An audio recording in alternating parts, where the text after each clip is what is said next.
Our economy will never be worse than what you have seen it in the past. We are only going to go better. One, because of the steps which are necessary. They may be painful, but they are necessary for the country. In 10 years' time, we shall thank the government for what it's doing. So any data that you post adds on to something. And if you Google in AI and write Kenyan village, it will bring some kids who are naked playing in the mud or something like that.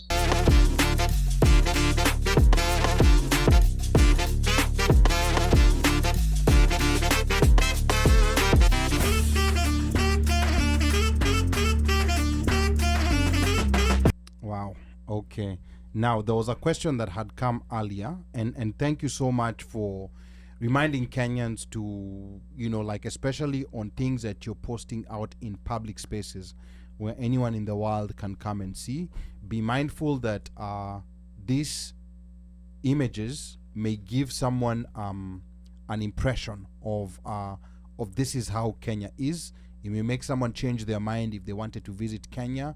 That's just how powerful sometimes these social media spaces are, especially the ones that are very public, and especially also people who have a public forum or public space like we do. Whatever you put out in the public, you have to be very careful in how you frame it, because people are making decisions. We know people who've made a decision to go visit Kenya because of tuning in onto the OneMicShow.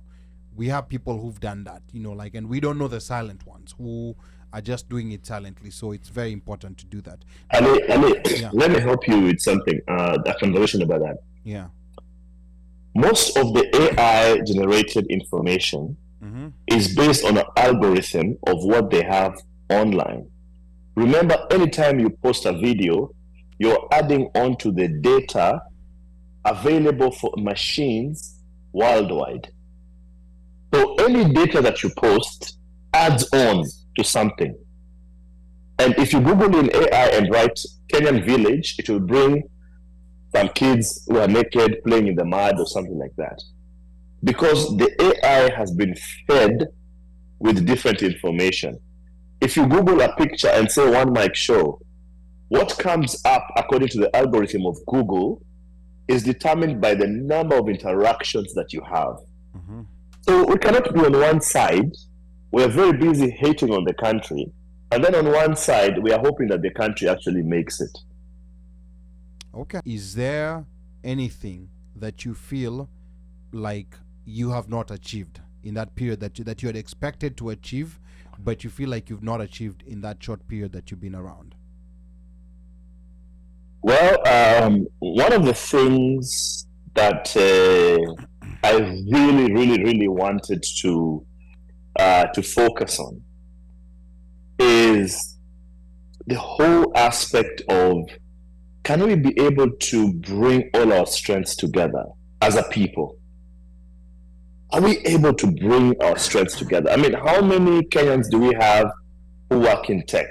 Can we come together and do something for Kenya? How many Kenyans do we have in broadcasting? Can we come there and do this? So there are Kenyans in every aspect.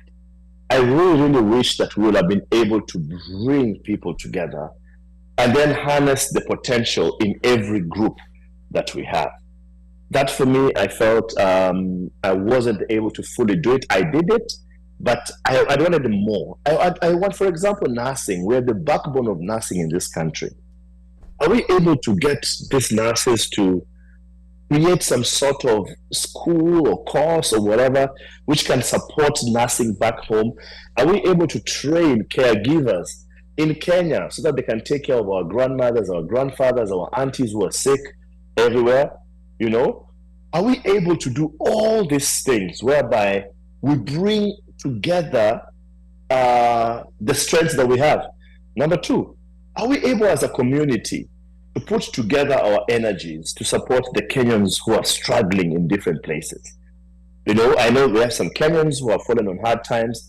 Can we have this place whereby they feel like, if I just call this number, somebody will come through for me? Or if one mic just says, every Friday, we shall be highlighting some needs and cases, and Kenyans are there waiting with their $10 to throw it in and sort this guy out. and get them out of there?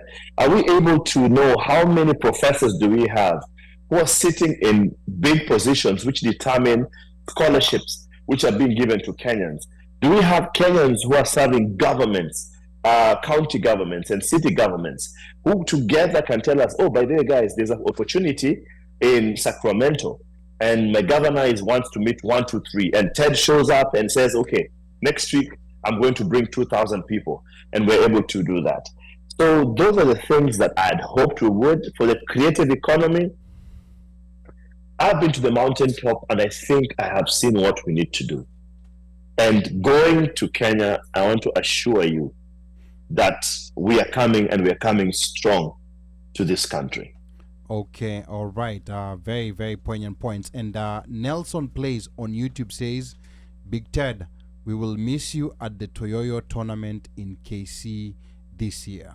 So, yeah, so that's interesting. I don't know that previous Balozis had been going to the Toyoyo Cup, but this is very interesting. I know Balozi Odembo used to, attend games for Vitambi FC and the other Kenyan team that was in Baltimore. I'm not sure if he attended Toyoyo.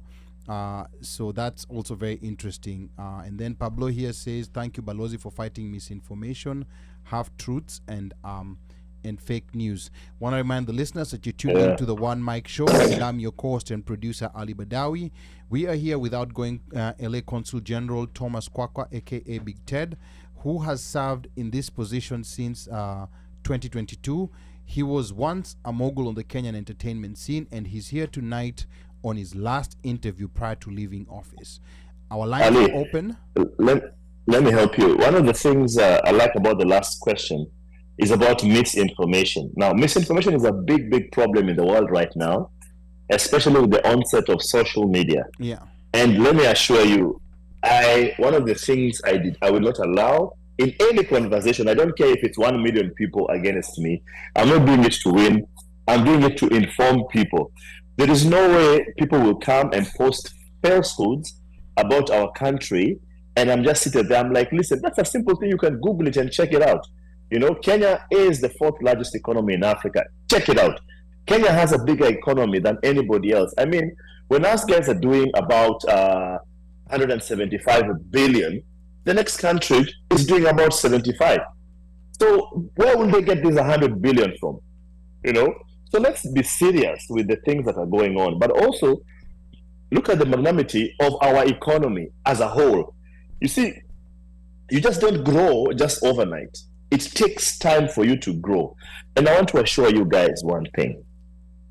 Our economy will never be worse than what you have seen it in the past. We are only going to go better. One, because of the steps, which are necessary. They may be painful, but they are necessary for the country. In 10 years' time, we shall thank the government for what it's doing. And I've said it in all the groups, and I'm saying it again. We will thank the government for what it has done. Okay, I mean, fair enough. And there's people who have legit reasons, like, in all honesty, yes. And of course, we are all trying to paint a positive picture of Kenya, but there's people who also have legit reasons to tell us that, like, life was better off 10, 15 years ago, 20 years ago, and it's a lot of Kenyans. So I think also let's not